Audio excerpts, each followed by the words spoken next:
Welcome back for another OG Show Live. Mr. Randall, how you doing? What's up, everybody? Welcome back to The Reel Down.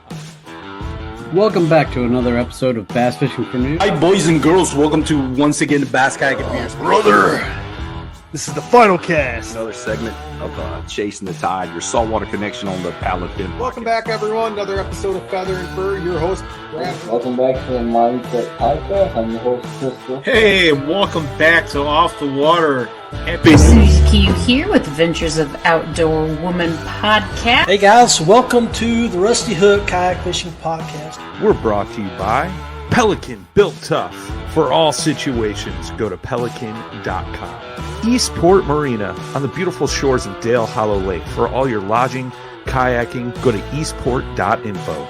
Yak Gadget for all your fine kayak fishing accessory needs. Go to yakgadget.com.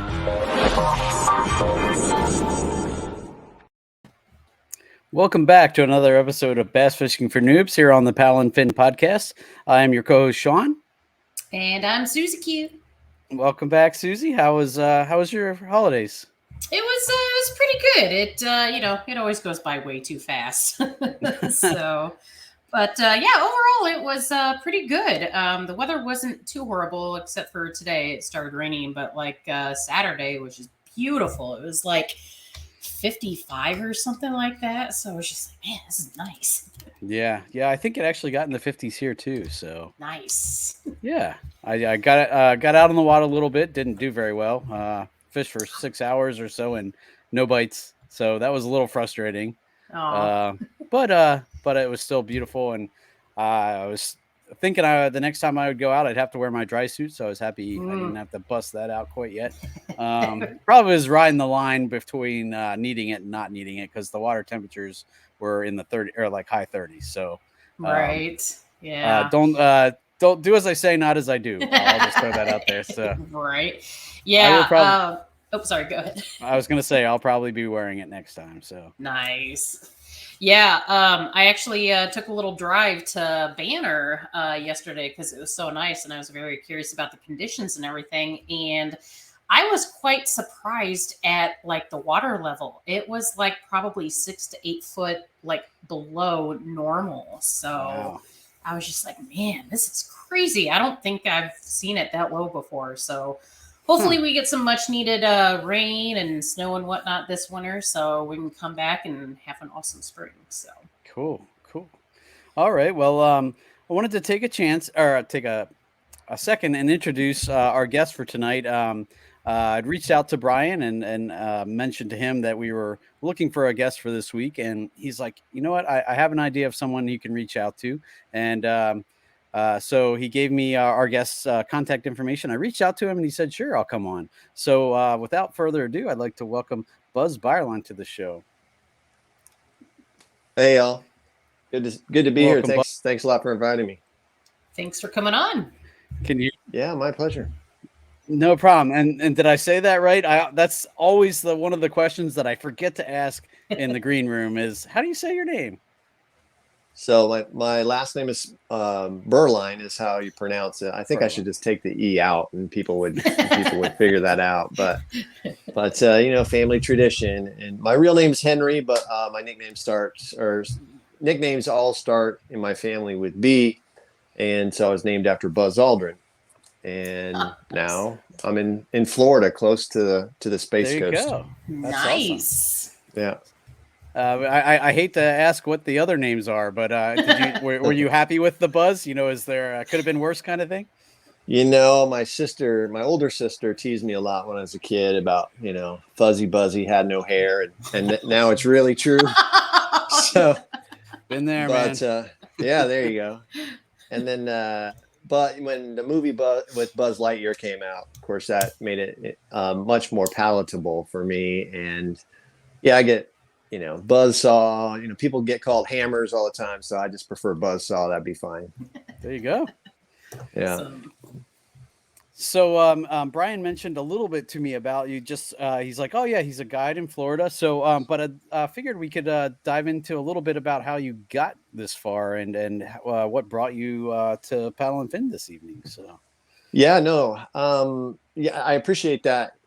I really got started kind of late in the game. You know, Sean, you and I were talking before that we started kayak fishing, or then maybe even fishing.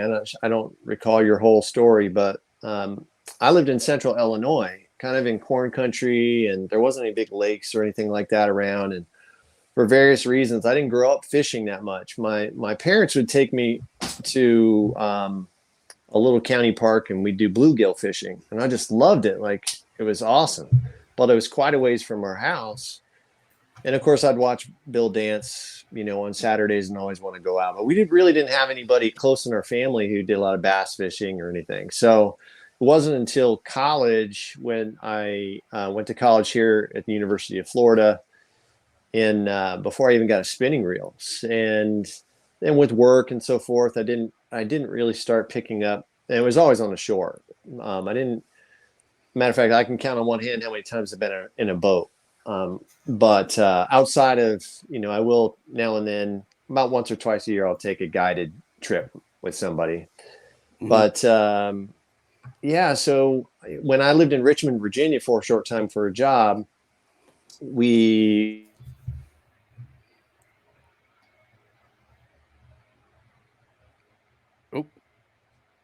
I think you might have froze up. Are you guys still there? Yeah, we're here. There we go. Yeah, there you're back. If that happens, that's cool. We'll just go with it. We'll fill the air until you get back. So it happens occasionally. Sure. So in 2015, lived on a lake in outside of Richmond, and purchased my new canoe for the first time. I did a lot of research online, and then after that, it became an addiction. Like, my wife thought she became a bass fishing widow.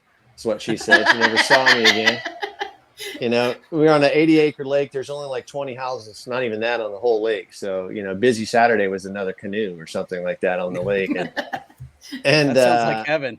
Yeah. Yeah, it was. It was absolutely heaven. It was very hard to leave. We moved away. We went to Ohio. I worked in the zoo field for quite a while. And then after COVID, we moved back down here to Gainesville. And I always, you know, just loved being in the kayak, that outdoor experience. And I have an ecology degree here from the University of Florida, a graduate degree.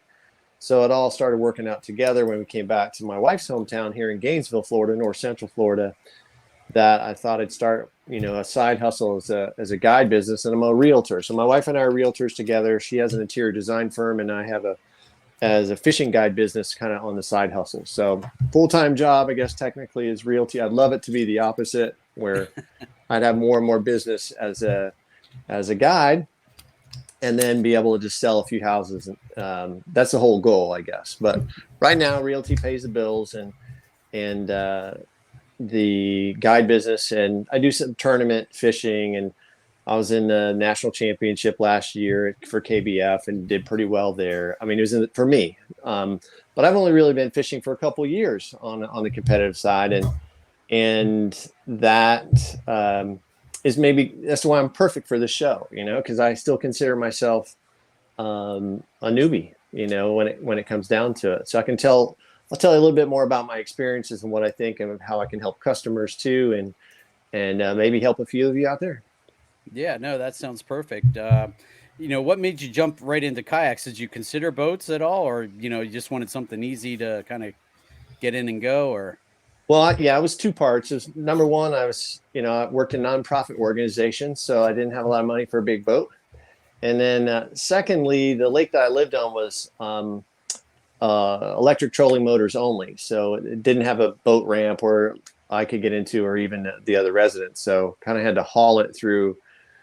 It was 5 acres on a wooded acre, so I kind of had to haul it a ways, and so it was a good fit for just where we lived.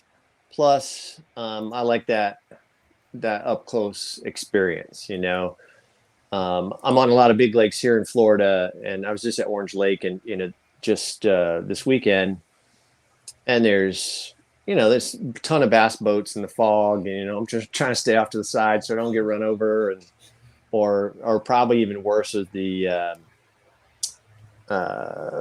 big jet boats and fan boats. I can't remember what they're called right now. And I just, it's not the type of experience that I like. And for me, cruising down the river on the Santa Fe River or chasing trophy bass on Rodman Reservoir, we can get to places where these big boats can't. And that is, it's more of a challenge, but I think that's the fun part too. Nice. Awesome. Now with the new canoe, are you mostly paddle or do you pedal, motor, all of the above?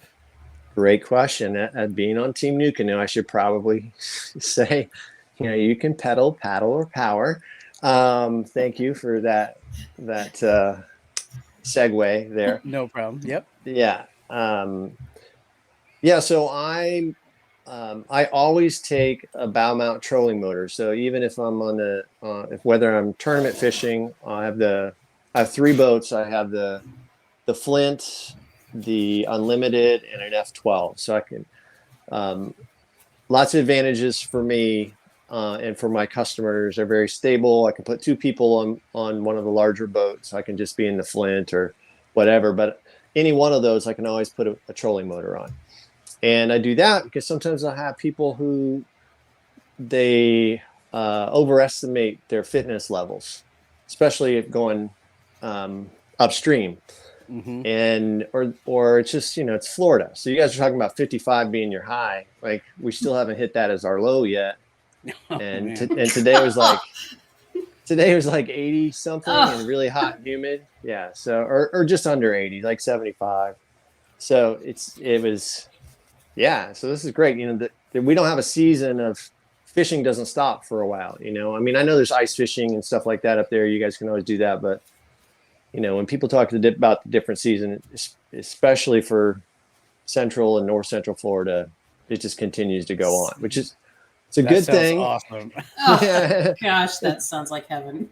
It is. It's a good thing, but if you're on the water 200, 300 days a year, I'm not yet. I mean, I would love to. It can be tough, and just in terms of your physical capabilities. I'm 53, and this is the time where, I started, 7 years ago, first time I ever stepped foot in a kayak, and competitive fishing, really the last couple of years. It's a physical experience in a kayak, unlike a boat. I mean, outside of bouncing at 70 miles an hour, but it is, it can be taxing. So you think, oh, I'd love to be fishing year round, and there is a part of me that just loves it. Like I can go out anytime I want, and it's a different experience each time you go. It's still cold in north central Florida. We get freezes like 3 times a year, but it can be taxing. It's an interesting place to be. I mean, fishing capital of the world. Why not start a business down here? So heck yeah, no, man. If you can do that, I mean, I always tell people, if you want to learn something, teach it, and I think that's why I started this show, I joined this show, I should say, and because I figured, I want to keep learning, and I can't think of any better way to learn than to talk to people who really know what they're doing and kind of absorb as much as I can. Yeah, if I was to give any advice to a newcomer into and what has helped me as a newcomer, I guess there's a few things, but the first one is just be a lifelong learner, and that's really for if you're going to stay with fishing for a long time, it's not just about I got to have the tug on the line every time I go out, because you get skunked or. You get skunked multiple days in a row. It can be, can hurt your confidence. And that's what's a cool thing about fishing. It's very humbling. You always, you think you're on top of the world. I got 3rd place in this, that, or the other. And then you go out and you get totally skunked and you're like, oh, well, I guess I got a lot to learn. And so I think if you have that attitude, you'll have a hobby or maybe a career for your whole life. And that's the type of people I think that succeed well on my tours. So I do eco tours as well as fishing trips, and I'm the only certified Florida friendly fishing guide in this area on a kayak. And that's awesome. Yeah, it's pretty cool. I mean, it's a just certification class done by FWC, and the Sea Grant program here at the University of Florida that helps people. I guess it's more about the environment. It's more about setting habits that are good for the environment to really support the future of fishing. And so for that, I don't do much live bait, even though I would, and sometimes I do, especially for newcomers. With kids, we'll use crickets or whatever to try to get into the panfish, make sure that they have a good time, and try to bring lots of snacks, as well. And if you just provide good snacks, you're probably going to get a good tip or whatever at the end of the day for kids. But I try to do artificial, and we don't take fish home. Actually a guy questioned me. I said, if you really want to, maybe I will, but then I thought, look, I put a lot of work into Florida certificate, the Florida Friendly program, and they support catch and release, and I just need to, and it's easier, right? Like for me, I don't have to take it home. I don't have to flay it up for them and that sort of thing. And it's hard to keep live bait on a kayak for any significant period of time. And we can do it, but I wish, there might be somebody else that I would encourage people to go to if that's the type of experience they want. But so my customer is not always, not always that way. Sometimes they just want to catch a trophy fish and they want their photo. We can certainly do that, but we might catch one. But if you want to, and I'll go throughout the whole state. So I do customized trips too. So if you want to go to Lake Okeechobee, we'll do that. If you don't go even the Panhandle of Seminole or that sort of thing. I've been all over the state, and that's really helped me in the, I guess the tournaments really helped me expand my own business, because now I'm more familiar with other lakes, and if people want that type of experience, or they just want to go with me because I'm fun, we have a good time. Then I can customize trips at different costs for that. But I typically go to the Santa Fe River, Rodman Reservoir, which is a bass factory down here, the St. Johns River. It's where John Cruz basically won the first tournament this year. And then I'll go to Orange Lake, which arguably is having the best year in probably 30 or 40 years. They've caught over 110 pounders out of there this year. Holy Jesus. Yeah, 10 pounds or above, and most of those are in tournaments. Oh, and, wow. That's it's crazy. funny because that can be a very fickle lake.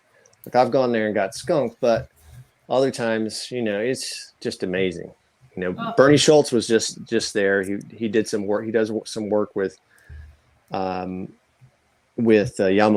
and he took some of their new baits out there and just wrecked them. He had a great time, and Gainesville. I would think as word gets around about that, it's going to be a very popular place. I know I should have kept my mouth shut, really, but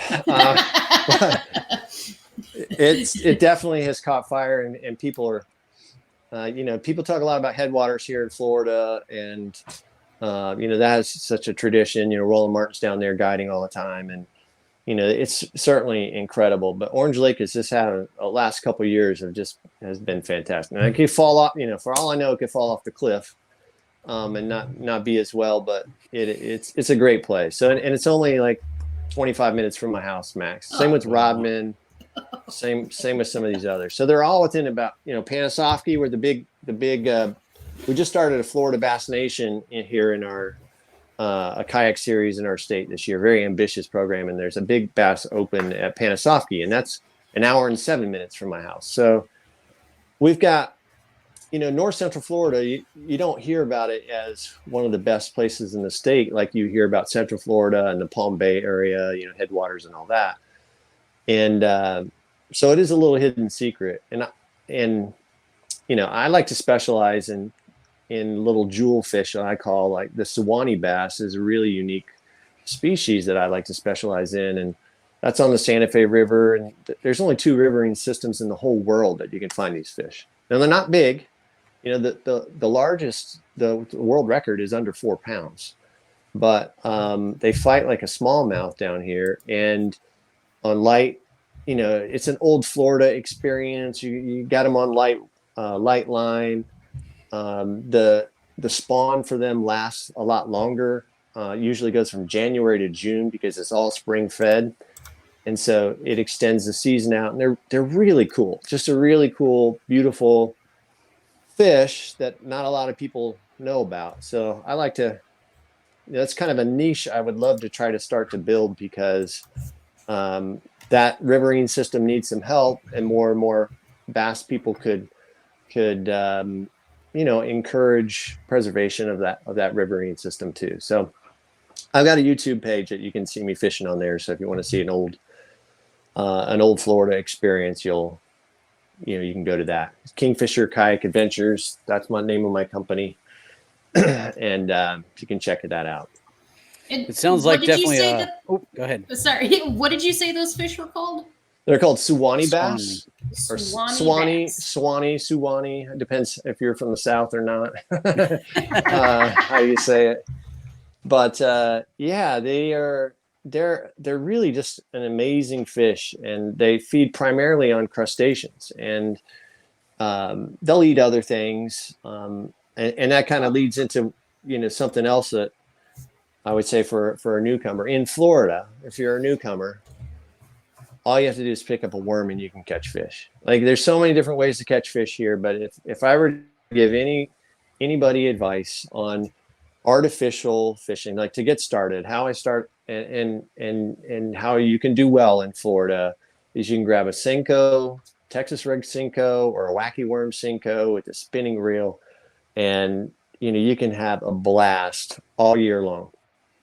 Or speed worm or that sort of thing. Now, and surprisingly, when I got all the advice, when I told people I really wanted to focus on Suwannee bass, everyone was like crustaceans, get little tiny crankbaits and that sort of thing. And I just went out there with the wacky worm and just wrecked them. I mean, probably 50 fish in, I was during spawn too, but 50 fish in, I don't know, 3 or 4 hours. That was enough for me to just say, That's a good day. Okay, yeah, This is going to be an experience I can sell for sure. Yeah, exactly.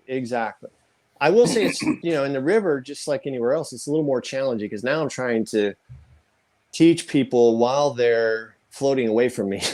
Yeah. Where in a lake, we're sitting there in a kayak, I can, hook up and we're not floating around missing fish. So you do have to have some sort of patience and experience. And it's funny, I always ask people if they can swim. That's it's in a boat, you usually don't have to do that, but you get turned around and get a limb in the face or something, you'd be in the water. So don't worry, I have insurance, everyone. So everyone's safe. I was also going to ask you too, with you being in Florida and all, like, how often do you encounter alligators, and have you ever had problems with them or anything like that? No, I mean daily. I mean, the answer is daily. In Gainesville is the home of University of Florida, the Florida Gators. So we definitely have some. There are certain bodies of water that are more likely to see them than others. Even the Santa Fe River, which, to be honest, I don't swim anywhere in Florida in any freshwater lake. Like even in the springs, sometimes I'll go there because it's really clear, and I think maybe I could probably see them if they're sneaking up on me. But the Santa Fe River, they're not out to get you. I used to work in the zoo field, and I used to train college kids how to become zookeepers. So we worked with alligators on a regular basis, and handling them from really small ones to 10 footers, and to how to handle them safely. So I don't have the same kind of preconceived fears because I've been around them, right. But I do respect them. There's absolutely, I 100% respect them. I don't, try to bother them or feed them or that sort of thing. So yes, we run into them daily.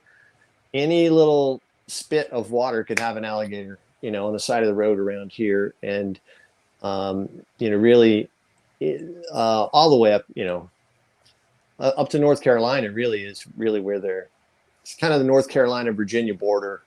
You can find them, especially on the coastal areas. So Yeah. So I'm I'd say the only time, Susie Q, that I'm really, well, I wouldn't even like go into some areas is where kind of like August is when the mothers are guarding their babies, or they're guarding they're guarding their nests. So there's certain areas, I really keep my eyes peeled. Usually hear them before you actually see them. So females will start to hiss a little bit, and I guess growl, for lack of a better word.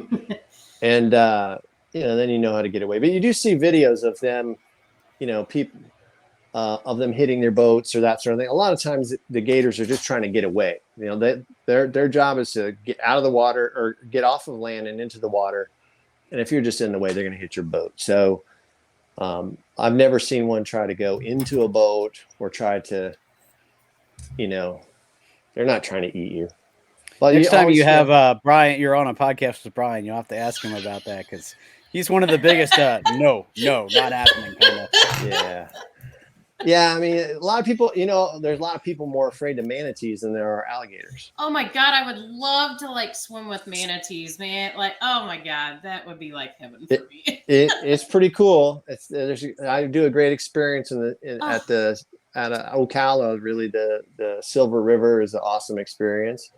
And technically you can't touch them, or anything like that. Yeah. But I've seen people, and I've seen a couple of videos of people do this where they didn't even know they're there. There's a whole bunch of them swimming around. In a kayak, you can you just glide up on them. Yeah. And then they realize you're there, and they hit their tail. It's like hitting a 70-mile-per-hour boat, slapping their tail down. And they knock all the water around, and people falling out of their kayaks because of the manatees. So I don't see that with alligators. Alligators aren't interested. They're going to go on the bottom, just sit there. Right. They're going to get the heck out of there. Yeah. Before anything. Yeah. Unless you've got like a baby or something like that, then mama might get pissed, but that's right. Absolutely. Yeah. If you hear little babies making the noise that they do, kind of or whatever. Yeah. Sometimes I'll hear the babies, or I'll see the babies, and I'm looking around for mama, because that at the 12-inch they're just born, and they grow about 12 inches a year for their first 5 years. And then they grow about an inch a year. So you learn a lot in Florida. And that's another thing, an extra experience you get, how to fish for certain fish down here, especially bass. But, I try to teach people a lot about the wildlife and about the birds and the ecosystems that they're going through and the things that I know. I don't know it all. I certainly don't. But I do have an ecology degree, spent most of my adult life in Florida, and probably can make sure people at least have a good understanding. Even if we don't catch a fish, you'll have a good time. You'll see great wildlife, and you'll have a good visual experience. But I like to think most of the time I can put you on some good fish. Well, it sounds like your background lends itself perfectly, and maybe even like an experience that a lot of the other guides there might not have, or the background anyway.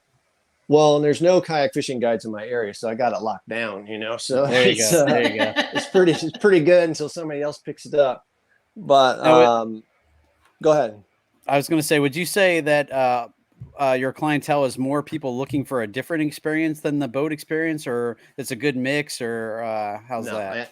I think, really, when you think about kayak fishing, and one of the reasons I do it is you got to have somebody who wants a little bit of a challenge. They want a different experience than just take me out, show me your best spots, throw a shiner out there and let's catch a 10-pounder. So you definitely want a different experience.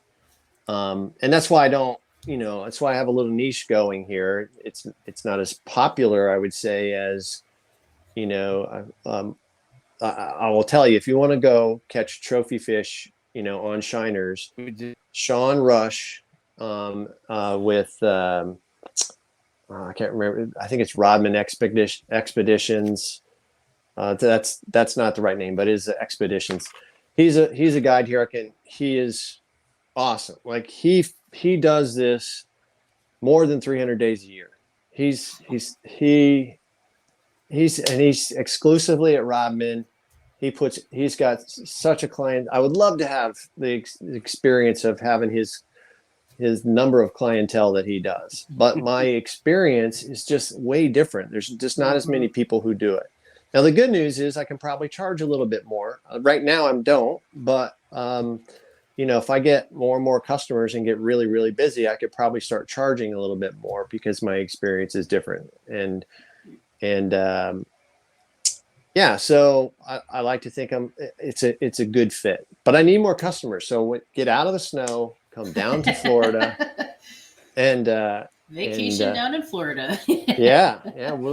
I'll put you on them, and we can do multiple days too. You can go to trophy bass, you can get a river experience, or and if you just want to go down to Disney and you want to invite a fun guy, I'm happy to go down there too.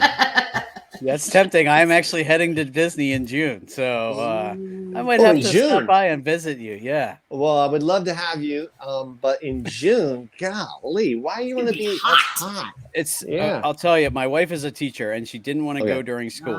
So So I think it's early June, but pretty much as soon as school gets out.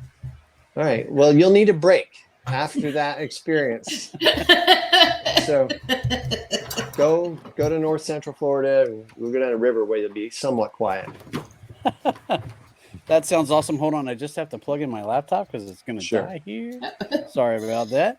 But I just noticed it when it faded. But but Buzz, I will say though, I am really interested in these types of things as well. Is not only like the ecology stuff that you do, but as far as like, when you're fishing, your your catch and release and whatnot, that's just as important as everything else, because I think as anglers, we need to still play a vital role in keeping our fisheries, clean and protected, and, the way that they are. Or if they aren't very good, then we need to start doing more to get them better and get them to stay pristine for the next generation and after that. So it's awesome to go out there and catch a 10-pounder, but be like, hey, you want the future generations to catch 10-pounders more, let's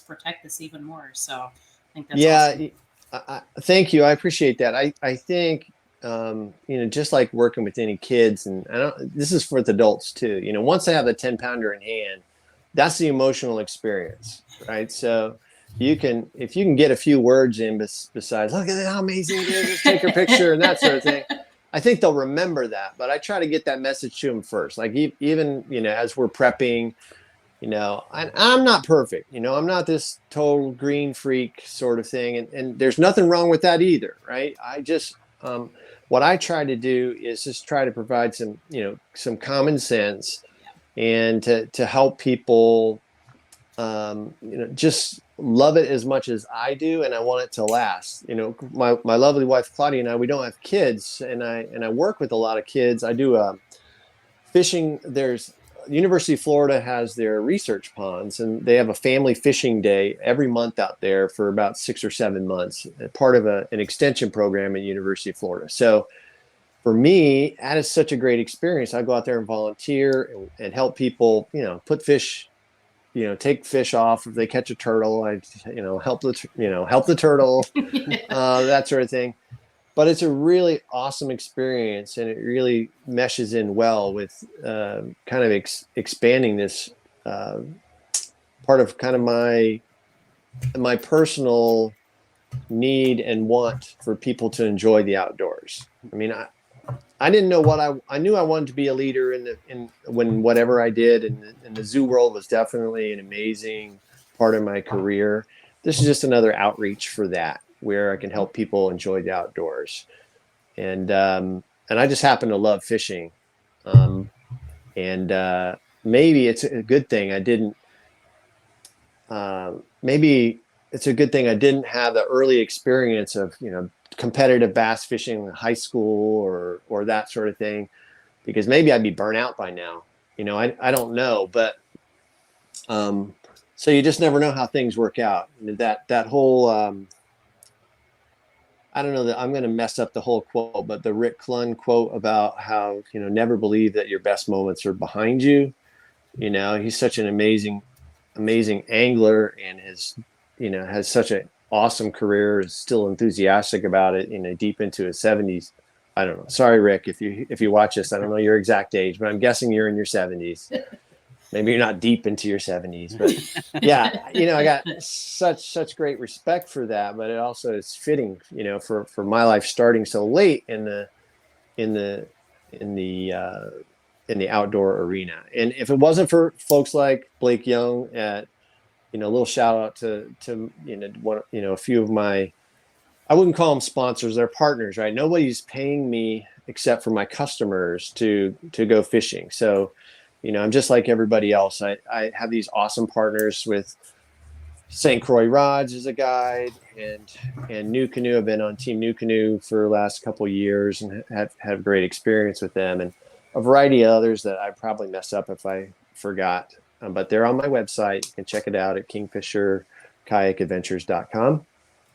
And but those folks, and I'll go back to, okay, for newcomers, those relationships and the people that I've just got involved with in fishing, like in the kayak fishing world, I haven't been afraid to ask questions. And I would say in the kayak community, probably more than the boaters, is the most generous group of people that I know. Like they're not going to tell you every single spot, or anything like that.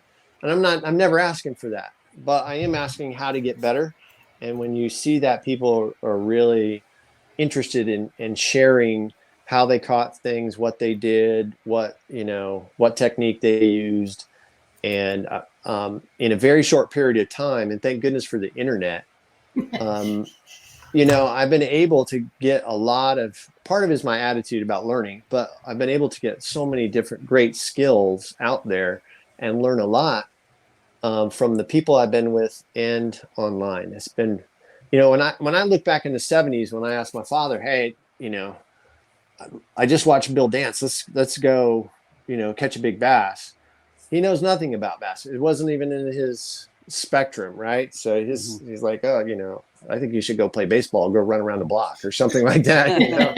Right. And because he knew what kind of effort it was going to be to get us out there, growing up in Central Illinois. So, now it's a totally different story.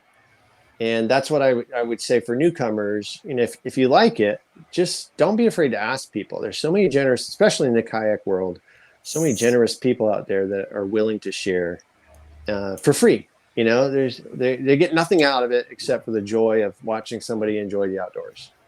No, and I can definitely echo that sentiment.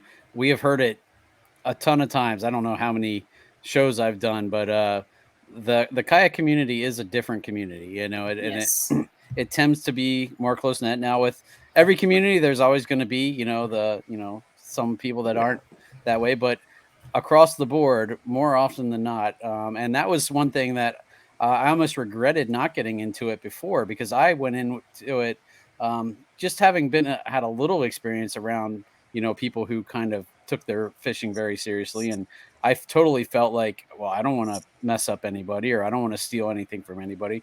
And so I almost purposely tried to teach myself more initially than to ask for help. And it was amazing once I first finally did get over that and asked for help, how many people were totally, oh, come out with me, I'll go show you this. And oh, well, this is how you use this technique, or and that's totally kind of what got me started here doing this, was because I want to share that. It's such a special experience, I think, to and it's different, like you said, than the boat experience and a lot of different experiences, because you are up close and personal with nature. It's a whole different level of kind of interaction, I think.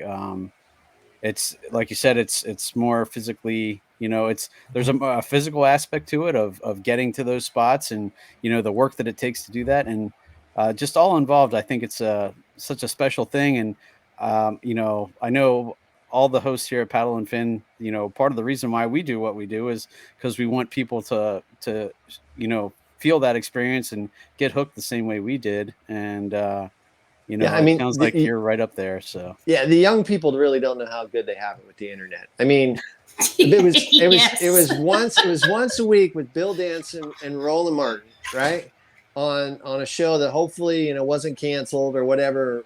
There wasn't some news break or something like that on a Saturday or Sunday. On mine, it was, you know, it was worse for me because at least in my Central Illinois, it was always on Sunday morning. Like it was probably the worst time. Everyone is at church, but there's a few people at home who were probably watching it. So if I watched that, it wasn't like I could go out the next day. It was like, I got to go to school on Monday. So I'd be asking my dad at 11 o'clock. He's like, nope, sorry, maybe next week. And then he forgets about it after that. So yeah, with the internet, wow. I mean, it's, and you know, the technology continues to grow and make it easier and I wouldn't say easier, but yeah, make it more, you know, unique accessible. and accessible. That's the right word I was looking for. Yeah. So it's much more accessible than what it ever has been. And it's certainly helped me starting late in the game. So now, go ahead, forgive me if you said this and I didn't catch it, but are you originally from Central Illinois? yeah, I grew up in Danville, Illinois. Yeah. Oh, shoot. I live in Pekin.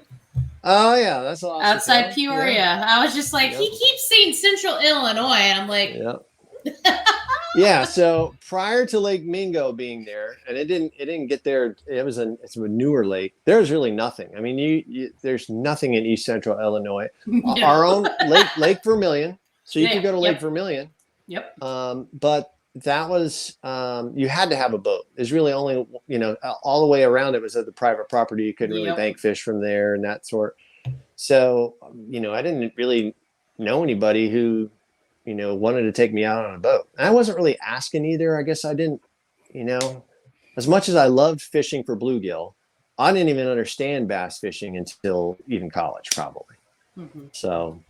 And fortunately, I went to college here at University of Florida. You know, Shaw Grigsby is from this area. Bernie Schultz is, you know, elite anglers are from this area. There's so many great anglers in this area. And I would tell you, I mean, no disrespect to either one of those, but I think they would say too, there's anglers who are probably as good or maybe even better than those guys. They're just on the club. They're just in their own clubs. You know, they got families to feed. They're doing it in a different way. They don't want to travel all over the country for that sort. I mean, it is a very fertile area for fishing here that not a lot of people know about. And I'm here to attract people to Alachua County. I love this county. You know, we spent a lot of time here. I learned after going to school here that my family had my great grandparents had a pecan farm just down the road from Gainesville. Wow. And I was like, unbelievable. You know, I go down there and now I look at some of these pecan trees in the community just down the road. I'm like, oh, I wonder if, you know, Grandpa Henry, you know, owned that or whatever. Right. But it's amazing, you know, sometimes, you know, you just end up being here for college and yeah, I don't know. Maybe the stars are put in place. It makes you think God's around, you know, watching you, or your parents, your grandparents are, you know, got a smile on their face when they're up there in heaven. So, absolutely, yeah. So, I know with your guiding experience, one of the questions that I always like to ask guides is what do you see people common mistakes that you see people making? Maybe not even, you know, new or beginners. You know, even, you know, I'm sure, because I always wonder, what am I doing wrong on a regular basis that is making me a less productive angler?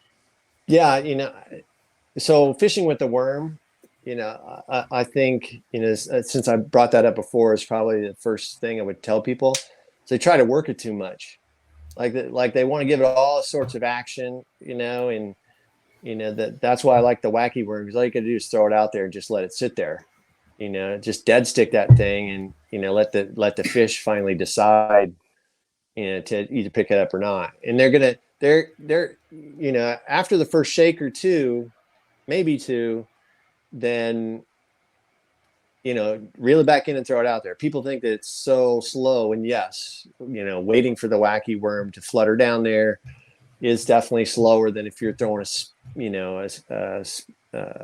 chatterbait or spinnerbait or something like that. But it takes a little more technique for those. So I usually, start out with, worms is probably the easiest thing because people have a good chance, but they try to work it too much. And I'm guilty of that too. I get in a tournament, I'm like, I gotta get moving. Getting excited, you're just like, all right, I'm gonna go. And that I was going to say the same thing because the folks who've listened to this channel for a while know the wacky worm was my first confidence bait.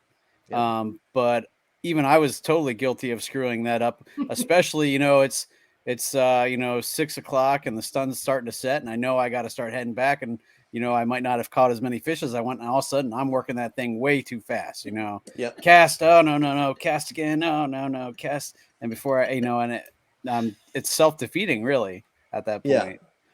Yeah. It's that crutch between, is it the number of casts that I get in there? Cause you're playing the statistics. Like that's a lot of times in tournaments, that's kind of what I'm thinking, as long as I'm getting the bait in the water more, I got a better chance of at least catching some fish. But and a lot of times we remove accuracy out of that because you're in a hurry, or you remove the fact that you stop listening to the fish telling you what they want. So that's probably the biggest one, at least that I see with newcomers, is they're trying to, whatever artificial bait we're using, they're trying to do too much with it. Outside of, you're holding the spinning rod upside down or something, those are the big ones. Okay. But yeah. And, I do take intermediate and advanced folks out too. And sometimes I think for the a little more advanced folks, they think they know it all. Like and that's, it's probably more common in my male customers than in female, because and I think that's maybe the same way if you're, shooting or that sort of thing. Your father taught them how to do it, and they've got, they have a certain level of skill set. They've caught a lot of big fish before, and they don't really want to listen. So, and I try not to fish too much. Like I'll fish with other customers, but I don't say, hey, is it okay if I go and fish? But if they haven't caught anything in a while, especially if it's kids, I'll try to catch something and let them pull it in. But I will fish to try to figure out the technique that the fish want at that time, because they're just not as used to letting the fish tell you kind of what they want at that time. So, but yeah, that's probably for the more advanced. I know this is for noobs, but we cover the whole spectrum. Yeah, so. the newbies are going to get better, and they're going to be intermediates and advanced. And I would still call myself an intermediate, and I'm humble that way. I've had some success in the tournament trails and that sort of thing. So but I still consider myself new and still have so much to learn. But irregardless of that, you got to listen to the fish, and you can't listen to your father who taught you how to do something 20 years ago necessarily. I mean, you should listen to your parents, folks. Kids, listen to your parents. Sorry. But, also take that with a little grain of salt here, because it's a new day and the fish are going to be doing something different. Now you mentioned too, the difference between guiding on a lake versus a river. Are you trying to teach a little bit of paddling and boat control when you're on moving water like that? Yeah, I always start off with that, try to gauge people's experience. And it's also why I bring a trolling motor, not just because if they're getting tired, but sometimes I can put them in a better situation than what they can paddle in. Mm-hmm. And boat control is so important in a river, just for their own safety usually. I mean, that's safety is the number one thing. I don't want to get people, it's not just about a bad experience, but it can be a dangerous experience. Even though the Santa Fe River looks like it moves pretty slow, there's certain sections of it where it can be, it's not rapids or anything, but and it's not a very wide river, so you couldn't get in too much trouble. But the water does move quickly in some areas, especially if we've gotten a lot of rain through there. So yeah, we definitely try to do some little paddling up front. I stay with them really close at the beginning. in particular, unless they've shown me or told me they have different types of skills for it. But for newbies, yeah, we always try to do that. We do a shoreline introduction, and it's tough because they want to get right on the water as soon as they see the boats, right? So try to keep that limited to let's have a good day and not drown. And then when we get on the water, let's start catching some fish and showing you how to move. But the Santa Fe River is still pretty chill. Like I like, it's well known for people just to float down it, and it's connected to the Itchituckney River. And it's a college hangout there. Like if it was an awesome experience as a college student to go down this crystal clear water. I mean, 50 feet you could probably see in the water. Wow. I mean, in some of these deep holes.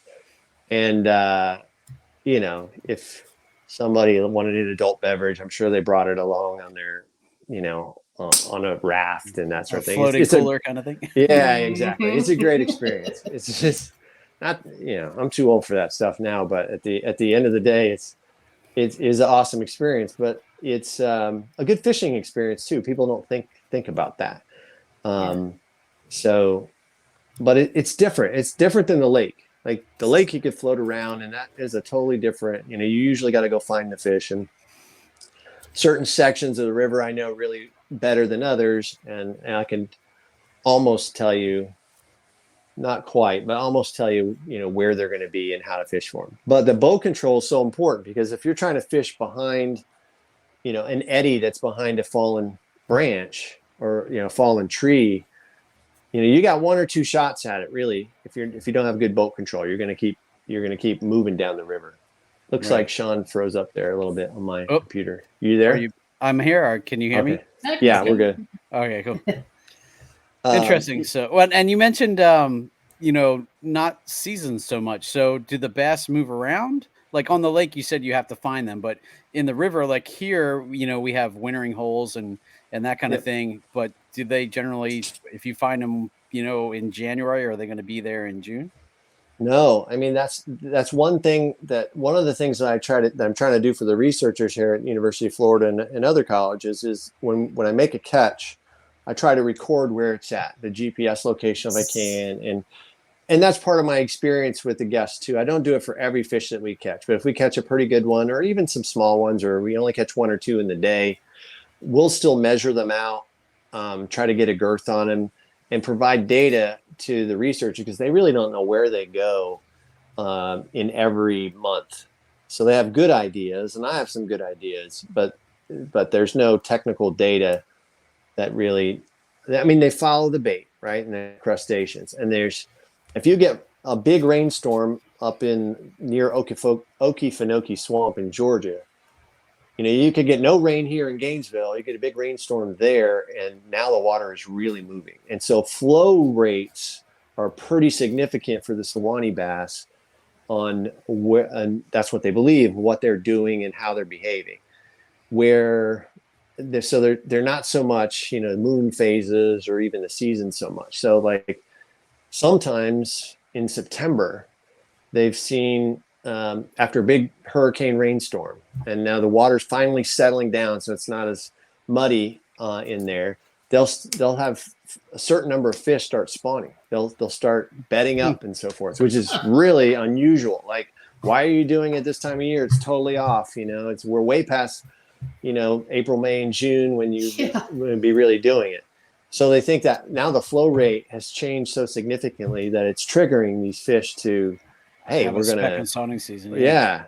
Now they're not sure if it's a full spawn or anything, but they start to show behaviors based on, breeding behaviors based on flow rates instead of what you would naturally think is, whether a moon phase or daylight and dusk and that. So yeah, it's really neat because the water temperature doesn't change that much either. So it's about 72 degrees, probably goes up or down. 5 degrees on either side of that through the season. Yeah. Wow. So that's one reason why the spawning in that season has changed or changes a little bit. Now I'm not a Santa Fe River researcher, so I may have misspoke. So if some researcher watches this and decides they want to troll your podcast and say he's wrong. Okay, Wouldn't be the first be time. wrong. No, I'm just kidding. Yeah, this is just my own experience, and talking to a few specialists at Fish and Wildlife and so forth. So It's interesting you said about that. Like, I know in my neck of the woods, they just started they call it the Blotchy Bass Tournament. And so it's done by a group of researchers that put this app together where they give out prizes and stuff. But they're trying to track where, if you ever seen the bass from like maybe the Susquehanna River, they have like the black splotches on them, and they're trying to study causes and locations and stuff. So the way they do that is they develop this cool app, and it's tournament based. They call it a tournament, but you don't really win by catching the most bass. They give out kind of almost random prizes. Cool.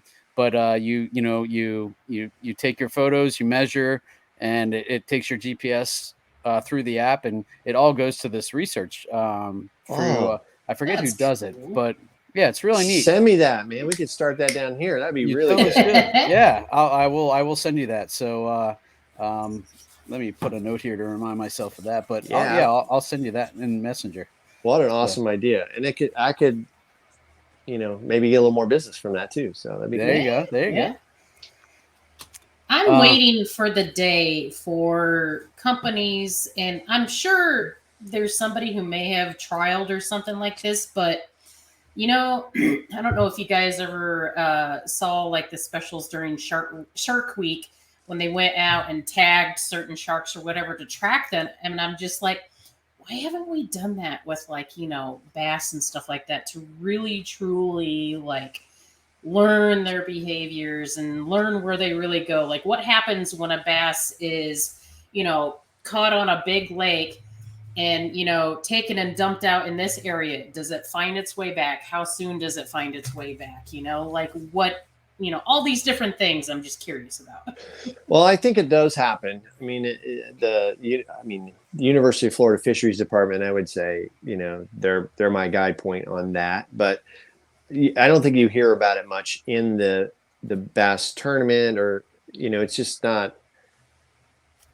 I don't know, unless you're talking about a lure, about how to catch those particular ones. It's you don't hear about it as much. Now, or Fish and Game down here, one of the things they did is they tagged some huge trophy fish, part of their trophy bass program, and they released them in like 5 or 10 lakes here, and then you got a certain prize if you caught this one with a pink tag coming out of it. Now, they don't. I think they should be taking data with that, so I'm sure they know what lake it's from. But whether it gets re-released, do you win again? I mean, it's like serious money. It's like $5,000 worth of prizes or something like that. Wow. Yeah, I could be wrong, but it's in the thousands for sure. So it's a great way to encourage people to get out there and fish. That's their goal, is they want more licenses, which is not a bad thing necessarily, as long as it goes back to, to helping, people catch poachers or whatever.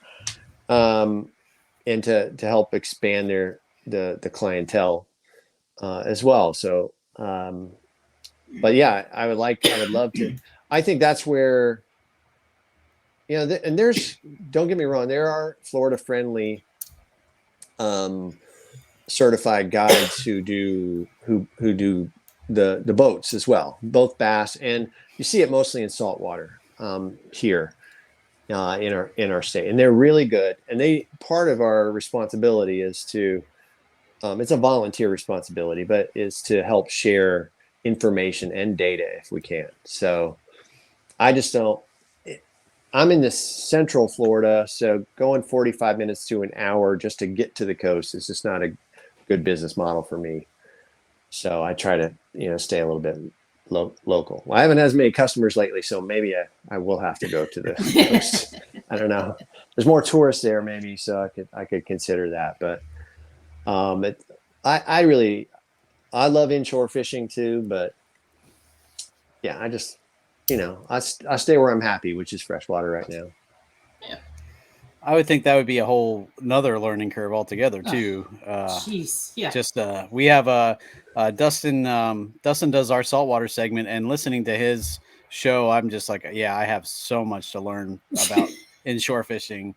It's kind of ridiculous. So Yeah, I mean, it's tides based, right? For the most part, you could almost just sit around and read a book, for a while until you catch the right tide, and then you can get on them for a long time. Like catch a lot more fish. Like I could fish 8 hours and be happy with 5 bites.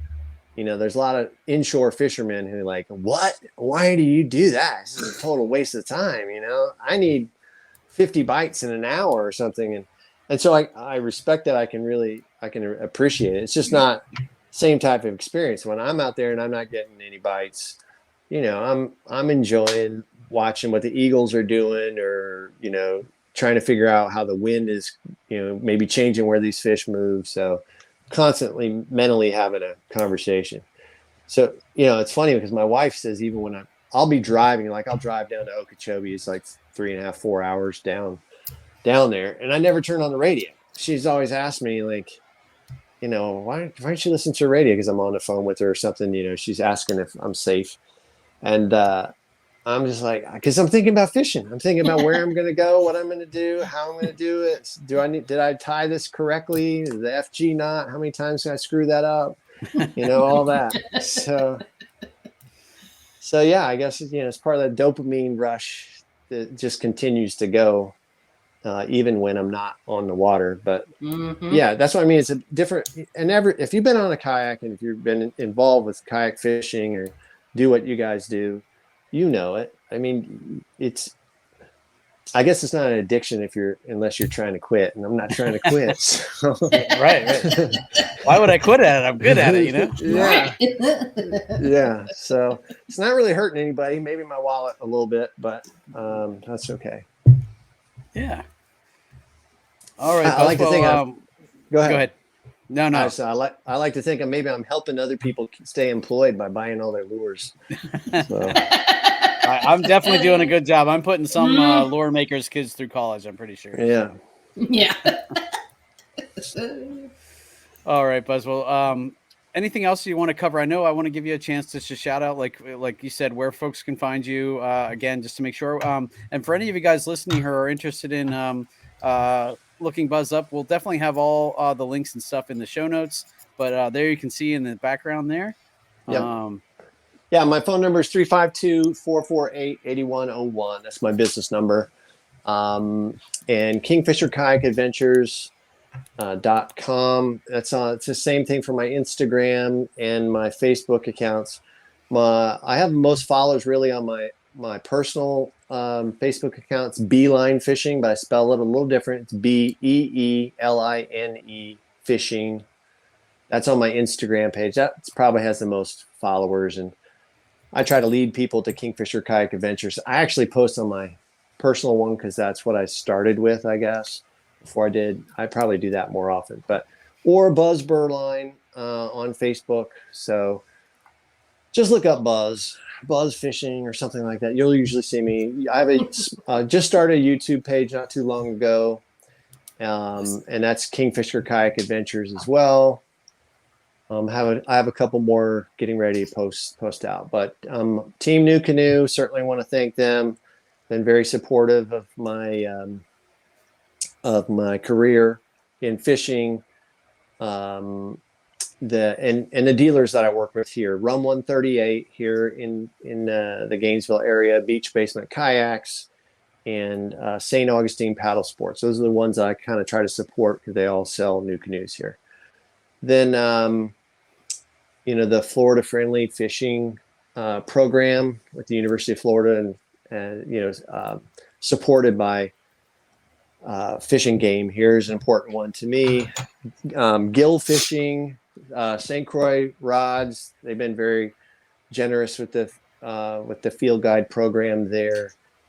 Let's see. Oh, Stream to Sea sunscreen kind of fits my needs for my bald head.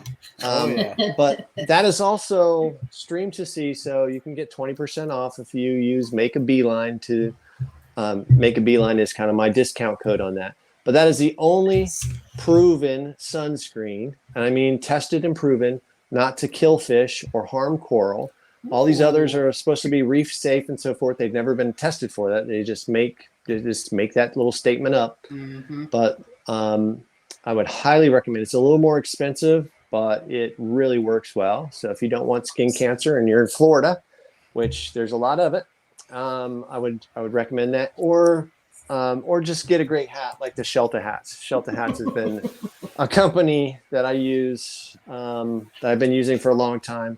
And I'm certainly looking for other partners out there. So if you're really interested, I'll try your product. If I really like it, that's the key thing. I'm just not going to throw out certain companies, just because you asked me to or whatever. I really need to like it, and I'll test it and test it in advance. So if you really want your stuff tested, you want honest opinions, I'm happy to help.